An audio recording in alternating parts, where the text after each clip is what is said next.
সাদাকাল্লাহুল আলিয়্যুল আযীম। সকল প্রশংসার মালিককে আল্লাহ, সেই মহান রবের প্রশংসা করি যিনি আমাদের মালিক, হায়াতের মালিক, মৃত্যুর মালিক, রিজিকের বন্দোবস্তকারী, আসমান জমিনের সার্বভৌমত্বের অধিকারী, যিনি সকল কর্মের বিধায়ক, সকল বিষয়ের পরিচালক, আমাদের একমাত্র গন্তব্য, হেদায়েতের একমাত্র উৎস।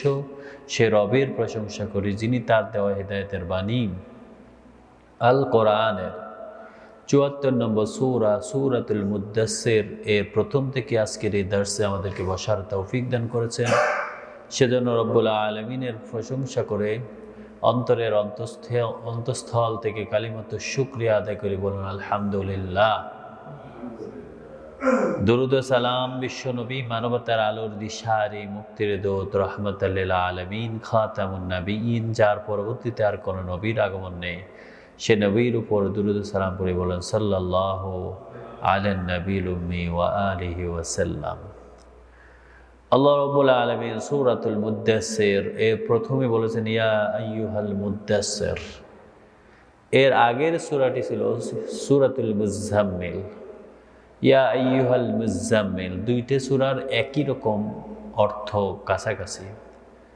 মুজাম্মিল মানে হচ্ছে জাম্মালা ইউজাম্মিলু মানে হচ্ছে কম্বল গায়ে দেওয়া, আর মুদ্দাসসির মানে হচ্ছে কোনো চাদর দিয়ে ঢেকে রাখা, কোনো বস্ত্র দিয়ে আবৃত করা। রব্বুল আলামিন রাসূলকে ডেকে বলেন ইয়া আইয়ুহাল মুদ্দাসসির, হে বস্ত্রাবৃত, হে নবী যিনি বস্ত্র দিয়ে শরীর ঢেকে নিয়েছেন। রাসূলুল্লাহ সাল্লাল্লাহু আলাইহি ওয়াসাল্লামের উপর যখন প্রথম দিকে ওহী নাজিল হওয়া শুরু করেছেন, তখন তিনি প্রথমেই ফেরেশতাকে দেখে অত্যন্ত ভীত হয়ে গেছেন। হঠাৎ করে, যেটা তিনি কল্পনা করতে পারেন নাই, যেই হেরা গুহার গিরিপথে তিনি ওখানে বসেছিলেন, কেউ একজন এখানে উঠতেই আধা ঘন্টার উপর লাগে, কিন্তু হঠাৎ করে দেখলেন যে ওনার সামনে কেউ একজন দাঁড়িয়ে আছে, আবার বলতেছে যে ইকরা, পড়ো। তিনি তাতে একটু ভীত হয়ে গেলেন। উনি যখন আবার ওহীটা নাজিল হওয়ার কিছুদিন ওহীটা বন্ধ হয়ে গেছিল, আবার হঠাৎ করে একদিন তিনি রাস্তা দিয়ে হাঁটতেছিলেন, তিনি ডাক শুনলেন যে ইয়া মুহাম্মদ। চারদিকে তাকালেন, কাউকে দেখতে পাচ্ছেন না। উপরের দিকে তাকিয়ে দেখলেন সেই ফেরেশতা, যে ফেরেশতা তাকে হেরা গুহায় জড়িয়ে ধরে ইকরা বিসমি রব্বিকাল্লাযী খলাক পড়েছেন, সেই ফেরেশতা আসমানের এবং জমিনের মাঝখানে একটা সিংহাসনে বসে আছেন। তাতে দেখি উনি আরো ভীত হয়ে গেলেন। বাসায় গিয়ে বললেন যে আমাকে আমাকে কাপড় চোপড় দিয়ে আমাকে ঢেকে দাও, আমার শীত লাগতেছে, জ্বর এসেছে। রব্বুল আলামিন রাসূলকে ডেকে বলেন ইয়া আইয়ুহাল মুদ্দাসসির, ও বস্ত্রাবৃত, কুম, আপনি আর বস্ত্র গায়ে দিয়ে শুয়ে থাকবেন না। ফাআনজির, আপনার উপর যে ওহী নাজিল হয়েছে এই ওহীটা প্রচারে আপনি নেমে যান, মানুষদেরকে সতর্ক করেন, মানুষদেরকে আল্লাহর পথে ডাকেন, আপনার উপর নাজিলকৃত ওহী মানুষের সামনে উপস্থাপন করেন, তেলাওয়াত করেন, মানুষকে বুঝান। ওয়ারাব্বাকা ফাকাব্বির, আর আপনার যে মহান রবের নামে আপনাকে পড়তে বলা হয়েছে, ইকরা বিসমি রব্বিকাল্লাযী খলাক, যিনি আপনাকে সৃষ্টি করেছেন সেই রবের নামে শুরু করেন পড়া। সেই রবের বড়ত্ব, প্রশংসা, শ্রেষ্ঠত্ব আপনি বর্ণনা করতে থাকেন, ঘোষণা করতে থাকেন, আপনি সবাইকে আপনার রবের সম্পর্কে জানাতে থাকেন। ওয়াসিয়াবাকা ফাতাহহির, আরবদের একটা অভ্যাস, আরবরা কিন্তু গোসল করতো না, খুব কম, তারা খুব কম গোসল করে, কারণ তাদের পানির অভাব। ২ নম্বর হচ্ছে বালু থেকে যদি থাকে, বালুতে থাকতে থাকতে কিন্তু এরকম একটা তার শরীরের পরিবেশ তৈরি হয়ে যায়, এরপর পানি দেখলে আর তার পানি ধরতে মন চায় না। রব্বুল আলামিন রাসূলকে ডেকে বলেন মুহাম্মদ সাল্লাল্লাহু আলাইহি ওয়াসাল্লাম, আপনি কিন্তু ওই আরবদের, ওই লোকদের মতো হবেন না, বরং আপনি ওয়াসিয়াবাকা ফাতাহহির, আপনার পোশাক সব সময় পবিত্র রাখুন। অন্যদের মতো নয় যে অনেক দিন পর পর ধোন। অনেকদিন পর পরে দোয়া হবে এরকম নয়। আপনি সবসময় পবিত্র থাকুন, পরিষ্কার পরিচ্ছন্ন পোশাক পবিত্র রাখুন। আর রুজেজা ফাহজুর, কোনোভাবেই অবহেলিতভাবে বা অবলিতভাবে আপনি নিজে অপবিত্র বা এটাকে কখনো ধরে রাখবেন না, পরিত্যাগ করুন। আপনি সবসময় পরিষ্কার পরিচ্ছন্ন, নিট অ্যান্ড ক্লিন, অর্থাৎ তহর, পবিত্রতা থাকুন। ওয়ালা তামনুন তাস্তাকসির, আর যখন কোনো ভালো কাজ করবেন কখনো তার উপর এরকম কোনো আশা করে বসে থাকবেন না, বেশি পাওয়ার আশা উপকার করবেন না। সাধারণত আমরা কি করি, যার মাথায় তেল আছে তার মাথায় তেল দিই, এইরকম কখনো করবেন না। আবার কখনো কখনো কোনো অভাবীকে মানুষকে দেখানোর জন্য দান করবেন না। আবার এটার আরো অর্থ হচ্ছে যে আপনার রব আপনার উপর যে নাজিল করেছেন ওহী, এই ওহীটা প্রচার করে আপনি মনে করেন না যে আপনি অনেক কিছু করে ফেলেছেন, যেটা আমাদের হুজুরদের মধ্যে এটা পাওয়া যায়। আমরা কোরআনের কিছু আয়াত পুরো কোরআনই মনে করেন হিফজ করার পরে আমাদের মধ্যে এরকম একটা অহংকার চলে আসে, মনে হচ্ছে যে আমি ছাড়া আর পৃথিবীতে কেউ কোনো মানুষে নয়, আমি হচ্ছে সেরা, আমি সৃষ্টির সেরা জীব, আর অন্য কেউ নয়। আল্লাহ রাব্বুল আলামিন বলেন, রসুল আপনি বেশি পাওয়ার আশায় কাউকে খোঁটা দেওয়ার জন্য অথবা কোনো কিছু করার পরে এটার বিনিময় নেওয়ার জন্য এটা করবেন না। যা করবেন সব কিছু করতে হবে কার সন্তুষ্টির জন্য? আল্লাহর সন্তুষ্টির জন্য। আপনার ভালো কাজ করতে হবে শুধুই আল্লাহর সন্তুষ্টির জন্য, মানুষের দেখানোর জন্য নয়। অথবা মানুষ আপনাকে ভালো বলবে, অথবা এর বিনিময়ে আপনি কোনো এক সময় বলবেন তোমারে তো আমি এটা করেছি, তুমি আমাকে এখন এটা দাও। আল্লাহু আকবার। ওয়ালি রাব্বিকা ফাসবির, আর আপনি যখন ওই প্রচার করতে থাকবেন তখন কিন্তু আপনার উপর অনেক বিপদ আসবে। সত্যের বাণী প্রচার করলে আপনার বিরুদ্ধে অপবাদ আসবে, অপপ্রচার আসবে, আপনার পিছনে অনেক লোক লেগে যাবে। সুতরাং আপনি যখন বাণী প্রচার করবেন, আপনি যখন ওহী প্রচার করবেন, আপনি যখন মানুষদেরকে আল্লাহ দ্বীনের দাওয়াত দিবেন, তখন অবশ্যই আপনি ফাসবির, ধৈর্য ধারণ করুন। বরং এরকম নয় যেই আপনি ওহী প্রচার করার পরে সব প্রমাণ মানুষদেরকে দেওয়ার পরে মানুষ যখন প্রত্যাখ্যান করে, আপনি রাগের মাথায় তাদেরকে কোনো ধরনের আঘাত করে অথবা কোনো ধরনের পদক্ষেপ যেন না নেন। ফাইজা নুকিরা ফিন নাকুর, কিছু লোক আছে আপনাকে প্রত্যাখ্যান করবে। মনে রাখেন, ফাইজা নুকিরা ফিন নাকুর, যখন সেই সিংহায় ফু দেওয়া হবে, কিয়ামত যখন চলে আসবে, যখন সেই সিংহায় ফুৎকার দেওয়া হবে, ফাযালিকা ইয়াউমাইযিন ইয়াউমুন আসির, সেদিন হবে এক কঠিন দিন। যারা আপনার প্রচারিত ওহী কোরআন কিংবা আপনি মানুষদেরকে যে সত্যের পথে ডেকেছেন, যারা প্রত্যাখ্যান করবে, সেই দিন সেই অহংকারী, সেই অস্বীকারী, তাদের অবস্থা কেমন হবে? আল্লাহ বলেন, ফাযালিকা ইয়াউমাইযিন ইয়াউমুন আসির, সেদিন কাফেরদের জন্য অত্যন্ত কঠিন অবস্থা হবে। আলাল কাফিরিনা গায়রু ইয়াসির, কাফেরদের জন্য এটা কোনোভাবেই সহজ করা হবে না। যেই সব কাফেররা আপনি প্রচার করার পরে, আপনি ওহী তেলাওয়াত করার পরে আপনাকে প্রত্যাখ্যান করবে, মিথ্যাবাদী বলবে, মিথ্যাচার করবে, অথবা আপনার উপর আঘাত আনবে, তাদের অবস্থা খুব কঠিন হবে। তাদেরকে কোনো ছাড় দেওয়া হবে না, তাদেরকে কোনোভাবে তাদের জন্য সহজ করা হবে না।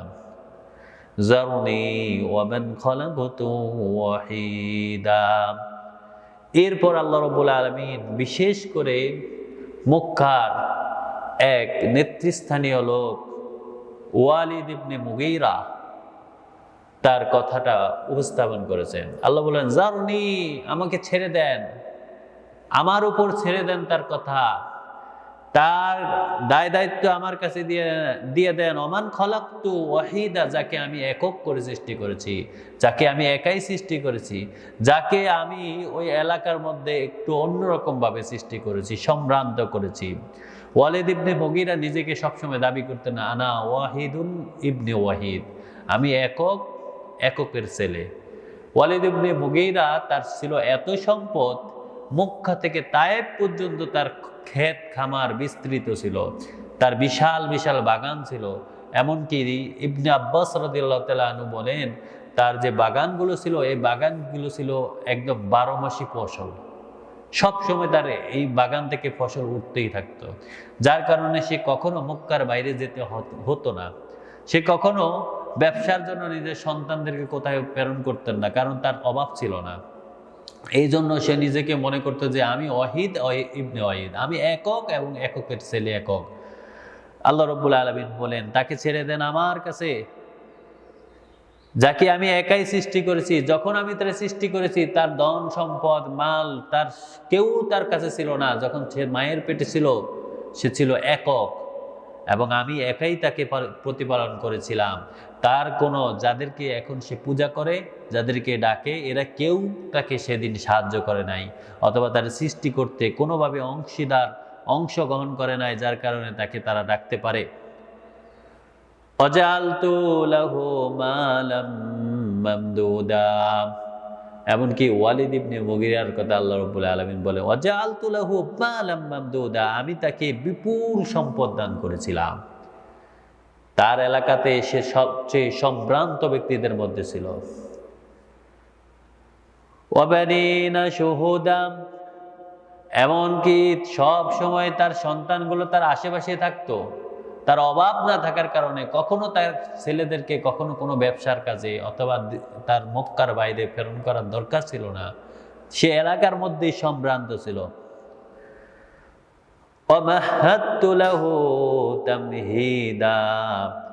আর আমি তাকে প্রচুর সম্পদ দিয়ে তার জীবনটা স্বাচ্ছন্দ্যময় করে তুলেছিলাম। সেই সমাজের মধ্যে সবচেয়ে প্রভাব প্রতিপত্তি ছিল। এমনকি এমনকি সে মনে করে, সেই ওয়ালিদ ইবনে মুগীরা মাঝে মাঝে হযরত আবু বকর রাদিয়াল্লাহু তাআলা আনহুর কাছে যেতেন। যাওয়ার পরে সে কোরআন শুনত। কোরআন শোনার পরে সে একদিন বলেছিল যে, এই কোরআন শোনার পরে আমি এই কথাটা প্রতীয়মান আমার কাছে হলো যে এই কোরআন কখনো কোনো মানুষের রচিত হতে পারে না। এই কথা আবু জাহাল যখন শুনেছে, আবুল হাকাম যখন শুনেছে, সে যখন জানতে পারলো যে ওয়ালিদ ইবনে মুগীরা এই কথা বলেছে, সে ওয়ালিদ ইবনে মুগীরাকে কোনোভাবে মুসলমানদের প্রতি দুর্বল হয়ে কিংবা ইসলাম গ্রহণ যেন না করতে পারে, সেজন্য ওয়ালিদ ইবনে মুগীরার পিছনে ঘোরা শুরু করলো। ওয়ালিদ ইবনে মুগীরাকে তাদের দারুন নাদওয়াতে একদিন ডেকে নিয়ে বলে, ওয়ালিদ ইবনে মুগীরা, তুমি তো সবসময় সম্ভ্রান্ত ছিলে, তুমি কি তোমার ধন সম্পদ পাওয়ার জন্য, আরো বৃদ্ধি পাওয়ার জন্য তুমি কি মুসলমানদের সাথে অংশগ্রহণ শুরু করেছো? ওয়ালিদ ইবনে মুগীরা সে বলতেছে, না, আনা ওয়াহিদ ইবনে ওয়াহিদ, আমার তো এত সম্পদ, আমার তো অভাব নেই, আমি কোনোভাবেই মুসলমানদের সাথে আর মিলবো না, তুমি আমার নামে কি বলতেছো? তখন ওয়ালিদ ইবনে মুগীরাকে আবু জাহেল রাগাইয়া দিলেন, যদি তুমি নাই মিলতে পারো, মুসলমানদের সাথে নাই মিলো, তাহলে মুসলমানদের বিরুদ্ধে অথবা কোরআনের বিরুদ্ধে এরকম একটা কথা বলো। ওয়ালিদ ইবনে মুগীরা চিন্তা করতে থাকলো, কোরআনের বিরুদ্ধে আমি কি বলতে পারি? সে একবার বলল, আমি কি এটাকে কোনো কবিতা বলবো? আবার নিজেই বললো যে না, আমি এটা শুনেছি, দেখেছি এবং এটার মর্মার্থ বুঝেছি, কোনো কবি কখনো এটার আশেপাশেও যেতে পারে না। সে আবার চিন্তা করলো, এটা কি কোনো গণকের কথা হতে পারে? সে আবার বলল যে না, এটা কোনো গণকের কথা হতে পারে না। অতঃপর সেই ওয়ালিদ ইবনে মুগীরা বলল যে তার মানে হচ্ছে এটা কোনো জাদুকরের কথা হতে পারে, কারণ একবার যে ব্যক্তি এই কোরআনের প্রতি আকৃষ্ট হয়েছে, সেই ব্যক্তি অন্য সব লোক থেকে আলাদা হয়ে গেছে, তার মানে সে জাদুগ্রস্ত হয়ে অন্য মোহে চলে গেছে। এবং সে বলতো, ওয়ালিদ ইবনে মুগীরা আবু বকরকে গিয়ে বলল যে, আবু বকর, তোমরা যে জান্নাতের কথা বলো, আমার বিশ্বাস ওই জান্নাতে আমারও অংশ থাকবে। আমিও যেহেতু দুনিয়াতে আমার এত সম্পদ ছিল, আমার এত প্রতিপত্তি ছিল, আমার কত কিছু, কত মানুষ, কত পশু পাখি আমার ফসল খেয়েছে, সুতরাং আমিও জান্নাতের মধ্যে এরকম জান্নাত পাবো। সুতরাং আল্লাহ রাব্বুল আলামিন বললেন সুম্মা ইয়াতমাউ আন আযীদা। এখন ওয়ালিদ ইবনে মুগীরা বলে যে তাকে আরো বৃদ্ধি করে দিব আমি, তাকে আমি যে সম্পদ দিয়েছি, স্বাচ্ছন্দ্য বোধ দিয়েছি, তার সন্তানগুলো দিয়েছি, তাকে কখনো অভাব না দেখার কারণে তার সন্তানগুলো সবসময় তার পাশে থাকে। এখন সে মনে করে যে সে আরো বেশি অনেক লাভ করবে। কাল্লা ইন্নাহু কানা লিআয়াতিনা আনিদা। আল্লাহ বলেন কখনো নয়, এরকম কখনো হবে না। ইন্নাহু কানা লিআয়াতিনা আনিদা, কারণ সে তো আমার আয়াতের বিরোধিতা করেছে, বিরুদ্ধাচরণ করেছে, আমার আয়াতকে ঠেকাইয়া দেওয়ার জন্য কাজ করেছে।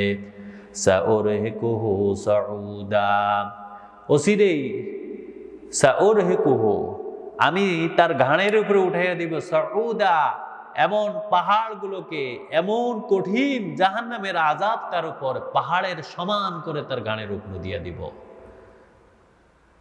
ইন্নাহু ফাক্কারা ওয়া কাদ্দার, কারণ সে আমার কোরআনের সাথে এমন কথা বলেছে। ইন্নাহু ফাক্কারা, সে অহংকার করেছে, ওয়া কাদ্দার, এবং চক্রান্ত করেছে।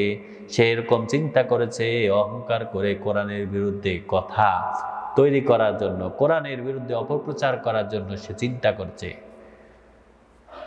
ফাকুতিলা কাইফা কাদ্দার, আল্লাহ বলেন সে ধ্বংস হোক।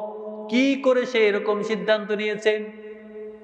তারা যখন দারুন নদওয়াতে বসেছে, তারা চিন্তা করেছে কিভাবে রসুলের বিরুদ্ধে, কোরআনের বিরুদ্ধে অপপ্রচার চালাতে পারে। কারণ সামনে হচ্ছে হজের মৌসুম।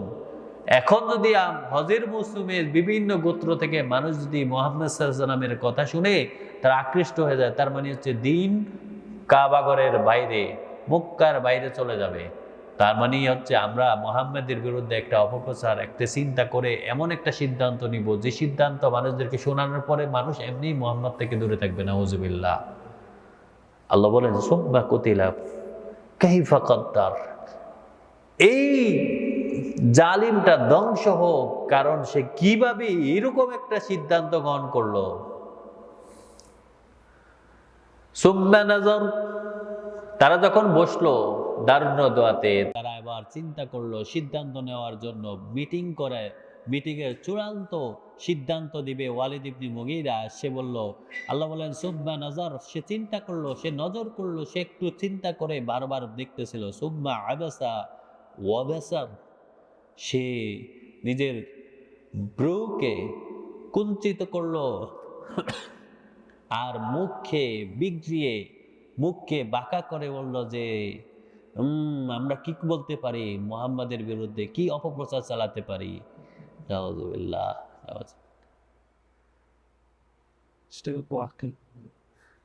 সুম্মা আদবারা ওয়াস্তাকবারা, আবার সে একবার বলতে গিয়ে আবার চিন্তা করে, আবার অহংকার বসিতে বলে যে না, যে সিদ্ধান্ত নিচ্ছে এটাই করবো, এটাই বলবো, এটাই হচ্ছে আমরা চূড়ান্ত সিদ্ধান্ত দিয়েছি।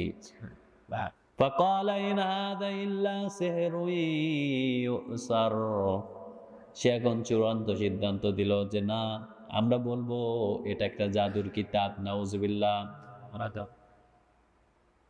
আমরা বলবো যে হাযা ইল্লা সিহর, এটা একটা জাদু, ইউসার, যেটা মানুষদেরকে মোহগ্রস্ত করে, মানুষদেরকে ডেকে ফেলে, মানুষের মেধাকে, মানুষের আই ওয়াশ করে ফেলে, মানুষদের ব্রেন ওয়াশ করে।